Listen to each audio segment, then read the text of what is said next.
আসসালামু আলাইকুম, hi everyone. তোমরা কেমন আছো? আশা করি অনেক ভালো আছো। ফাইনালি কাজের সাইড পৌঁছে গেলাম। কাজে চলে এসেই স্টেজিং রেডি করে নিলাম। এবার বালি তুলবো। ফাইনালি বালি তুলতে লেগেছে হেল্পার। বালি তুলছে, তোমরা দেখো। এবার বলছে বালি তুলতে কষ্ট হচ্ছে, তাও তুলছে। কাজটা তো করতে হবে। হেল্পারটা খালি হাই হাই করছে। হেল্পার দুটো বালি তুলে বলছে আর কাজ করবো না, এত কষ্ট করে বালি তুললো। বলছে ভালোই লাগছে না, কি করব। 11টা বাজছে, কি করে কাজে লাগবো।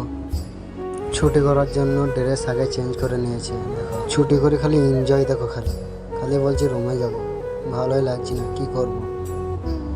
আর এই হেল্পারটা তো খালি বলছে ছুটি করব। ফাইনালি শেষমেশ রুমে চললাম। আর হেল্পারদের তো ছুটি করার জন্য আগে আগে গেছি। দেখো নেক্সট ব্লগে দেখা হবে। আসসালামু আলাইকুম।